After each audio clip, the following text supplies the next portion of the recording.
ಎಲ್ಲರಿಗೂ ನಮಸ್ಕಾರ ಸ್ನೇಹಿತರೆ. ತುಲಾರಾಶಿಯವರೇ, ನಿಮ್ಮ ಸಂಗಾತಿಯಿಂದಲೇ ನಿಮ್ಮ ಕುಲದೇವರ ಬಂಧನ ಮಾಡಲಾಗಿದೆ. ಈ ಹೆಸರಿನ ವ್ಯಕ್ತಿಯಿಂದ ತುಂಬ ಎಚ್ಚರದಿಂದ ಇರಿ. ನೀವು ಆ ವ್ಯಕ್ತಿಯ ಹೆಸರನ್ನು ತಿಳಿದುಕೊಳ್ಳದಿದ್ದರೆ ಅವನು ನಿಮ್ಮ ಹಣ, ಗೌರವ, ಕುಟುಂಬ, ಮನೆ ಎಲ್ಲವನ್ನ ಸಂಪೂರ್ಣವಾಗಿ ನಾಶ ಮಾಡಿಬಿಡುತ್ತಾನೆ. ಇಂದಿನ ಈ ವಿಡಿಯೋವನ್ನು ನೀವು ಬಹಳ ಗಮನವಿಟ್ಟು ಕೇಳಬೇಕು. ಈ ವಿಡಿಯೋವನ್ನು ಕೊನೆವರೆಗೂ ಕೇಳಬೇಕು, ಏಕೆಂದರೆ ಈ ವಿಡಿಯೋದಲ್ಲಿ ಹೊರಗಿನ ಶತ್ರುವಿನ ಬಗ್ಗೆ ಮಾತನಾಡುವುದಿಲ್ಲ.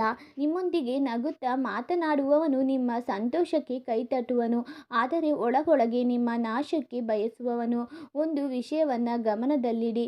ನಿಮ್ಮ ಜೀವನದಲ್ಲಿ ಏಕಾಏಕಿ ಹಣ ಬರುವುದು ನಿಂತು ಹೋಗಿದ್ದರೆ, ಮಾಡುವ ಕೆಲಸಗಳು ಅರ್ಧಕ್ಕೆ ನಿಂತು ಹೋಗಿದ್ದರೆ, ಮನೆಯಲ್ಲಿ ಕಾರಣವಿಲ್ಲದೆ ಜಗಳಗಳು ನಡೆಯುತ್ತಿದ್ದರೆ, ಮನಸ್ಸು ಯಾವಾಗಲೂ ಬಾರದಿದ್ದರೆ, ಪೂಜೆಯಲ್ಲಿ ಮನಸ್ಸು ಏಕಾಗ್ರತೆಯನ್ನು ಕಂಡುಕೊಳ್ಳದಿದ್ದರೆ, ನಿಮ್ಮ ಜೀವನದಲ್ಲಿ ಎಲ್ಲ ಕೆಲಸದಲ್ಲಿ ಎಲ್ಲ ಸಮಯದಲ್ಲಿ ದುರದೃಷ್ಟವೇ ಕಾಡುತ್ತಿದ್ದರೆ, ಇದು ಕೇವಲ ಅದೃಷ್ಟದ ಸಮಯವಲ್ಲ. ಕಾರಣವಾಗುವುದು ಕುಲದೇವಿ ಅಥವಾ ಕುಲದೇವರ ಬಂಧನ. ಮತ್ತು ನಿಮ್ಮ ಕುಲದೇವರ ಬಂಧನವನ್ನು ಮಾಡಿದವನು ಹೊರಗಿನವನು ಅಲ್ಲ, ನಿಮ್ಮ ಸುತ್ತಮುತ್ತಲೇ ಇರುವ ನಿಮ್ಮ ಮನೆಯಲ್ಲಿರುವ ವ್ಯಕ್ತಿಯೇ ಅವನು. ಜೀವನದಲ್ಲಿ ಒಂದು ವಿಷಯವನ್ನು ಯಾವಾಗಲೂ ನೆನಪಿಟ್ಟುಕೊಳ್ಳಿ.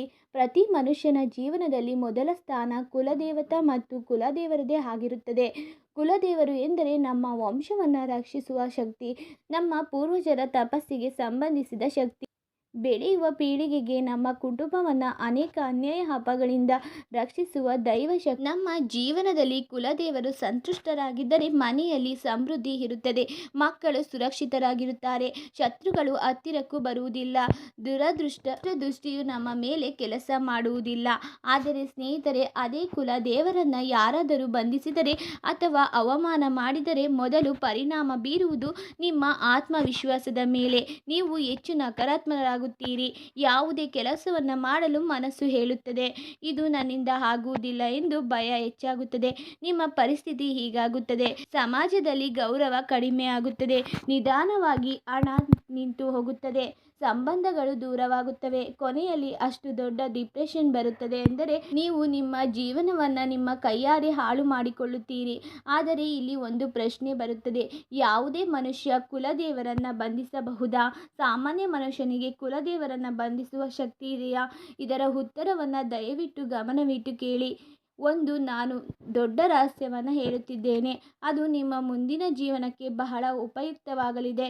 ಬಂಧನ ಎಂದರೇನು? ಬಂಧನ ಎಂದರೆ ದೇವರನ್ನು ಕಟ್ಟಿ ಹಾಕುವುದು ಅಲ್ಲ, ಅಥವಾ ದೇವರು ಹೋಗಿಬಿಟ್ಟರು ಎನ್ನುವುದು ಅಲ್ಲ. ಬಂಧನ ಎಂದರೆ ನಿಮ್ಮ ಕುಲದೇವಿಯ ಶಕ್ತಿ ಮತ್ತು ಕೃಪೆಯನ್ನು ನಿಮ್ಮವರೆಗೆ ಬರುವುದನ್ನು ತಡೆಯುವುದು.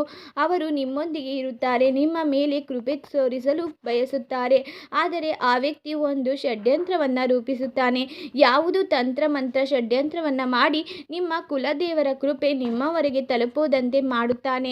ಅದರ ಪರಿಣಾಮವಾಗಿ ನಿಮ್ಮ ಜೀವನದಲ್ಲಿ ನಾಶ ಆರಂಭವಾಗುತ್ತದೆ, ಏಕೆಂದರೆ ನಿಮ್ಮ ಕುಲದೇವರು ಕಾಣದ ಅಪಾಯಗಳಿಂದ ನಿಮ್ಮನ್ನು ರಕ್ಷಿಸುತ್ತಿದ್ದರು, ನೀವು ಅರಿಯದ ತಪ್ಪುಗಳಿಂದ ನಿಮ್ಮನ್ನು ಕಾಪಾಡುತ್ತಿದ್ದಾರೆ.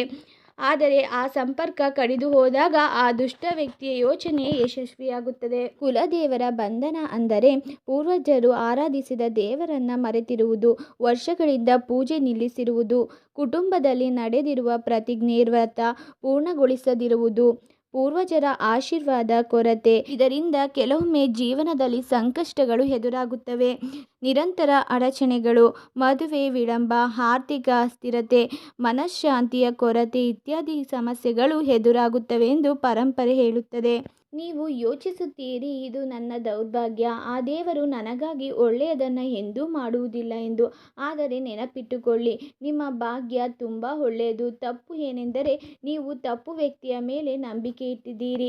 ಅದೇ ವ್ಯಕ್ತಿ ನಿಮ್ಮ ಕುಲದೇವಿಯ ಬಂಧನ ಮಾಡಿದ್ದಾನೆ. ಮುಂದೆಯೂ ಅವನು ನಿಮಗೆ ದೊಡ್ಡ ಸಮಸ್ಯೆಗಳನ್ನು ಉಂಟು ಮಾಡುವವನು. ಹಾಗಾಗಿ ಈ ವಿಡಿಯೋವನ್ನು ಕೊನೆವರೆಗೂ ನೋಡಿ, ಹಾಗೂ ನಿಮ್ಮ ಕುಲದೇವರನ್ನು ಬಂಧಿಸಿದ ಆ ವ್ಯಕ್ತಿ ಯಾರು, ಕುಲದೇವರನ್ನು ಹೇಗೆ ಈ ಬಂಧನದಿಂದ ಮುಕ್ತಿಗೊಳಿಸುವುದು ಎನ್ನುವುದನ್ನು ತಿಳಿದುಕೊಳ್ಳೋಣ. ಮೊದಲು, ಕುಲದೇವಿ ಹಾಗೂ ಕುಲದೇವರನ್ನ ಭಕ್ತಿಯಿಂದ ನಂಬುವವನು ಈ ವಿಡಿಯೋವನ್ನು ಲೈಕ್ ಮಾಡಿ ಹಾಗೂ ಕಮೆಂಟ್ ಬಾಕ್ಸ್ನಲ್ಲಿ ಜೈ ಕುಲದೇವಿ ಎಂದು ಕಮೆಂಟ್ ಮಾಡಿ. ಇದರಿಂದ ನಿಮ್ಮ ಕೆಲಸಗಳು ಸಾಂಗವಾಗಿ ನೆರವೇರುತ್ತವೆ. ಒಂದು ವಿಷಯವನ್ನು ನೆನಪಿಟ್ಟುಕೊಳ್ಳಿ, ಈ ಕೆಲಸವನ್ನು ಮಾಡುವವನು ನಿಮ್ಮ ಬೆಳವಣಿಗೆಯನ್ನು ಸಹಿಸದವನು, ನಿಮ್ಮ ಸಂತೋಷವನ್ನು ನೋಡಿ ಅಸೂಯೆ ಪಡುವವನು, ನೀವು ಅವನಿಗಿಂತ ಮುಂದೆ ಹೋಗಿದ್ದೀರಿ ಎಂದು ಅಸೂಯೆ ಪಡುವವನು 90% ಸಂದರ್ಭದಲ್ಲಿ ಅವನು ನಿಮ್ಮ ಹತ್ತಿರದ ಸಂಬಂಧಿಯೇ ಆಗಿರುತ್ತಾನೆ. ಅವನು ಆಗಾಗ ನಿಮ್ಮ ಮನೆಗೆ ಬರುತ್ತಲೇ ಇರುತ್ತಾನೆ. ಆಗ ನೀವು ಯೋಚಿಸುತ್ತೀರಿ, ಕಷ್ಟ ಬಂದಾಗ ಅವನು ನಿಮಗೆ ಸಹಾಯ ಮಾಡುತ್ತಾನೆ ಎಂದು. ಆದರೆ ನಿಮ್ಮ ಜೀವನದ ಸಮಸ್ಯೆಗಳ ಮೂಲವೇ ಅದೇ ಸಂಬಂಧಿಕನಾಗಿರುತ್ತಾನೆ ಎಂಬುದು ನಿಮಗೆ ಅರಿವಿರುವುದಿಲ್ಲ.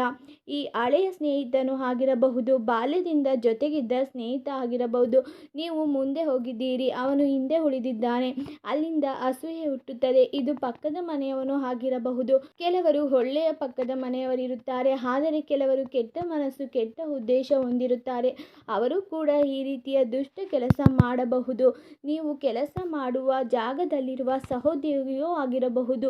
ನೀವು ನಿಮ್ಮ ಯೋಚನೆಗಳು, ಕನಸುಗಳನ್ನು ಹಂಚಿಕೊಳ್ಳುವ ವ್ಯಕ್ತಿ, ನೀವು ಸಹಾಯ ಮಾಡುತ್ತಿರುವ ವ್ಯಕ್ತಿಯೇ ನಿಮಗೆ ಅಪಾಯವಾಗಬಹುದು. ಹಾಗಾಗಿ ಬಹಳ ಎಚ್ಚರಿಕೆಯಿಂದ ತುಲಾರಾಶಿಯವರೇ, ಜೀವನದಲ್ಲಿ ಯಾರನ್ನು ಅತಿಯಾಗಿ ನಂಬಬೇಡಿ. ಎಲ್ಲರ ಮುಂದೆ ನಿಮ್ಮ ದುಃಖ, ಸುಖ, ಸಂತೋಷವನ್ನು, ಹಣಕಾಸಿನ ವಿಷಯಗಳನ್ನು ತೆರೆದಿಟ್ಟು ಹೇಳುವ ಅಭ್ಯಾಸವನ್ನು ಹಿಂದಿನಿಂದಲೇ ಬಿಟ್ಟು ಬಿಡಿ.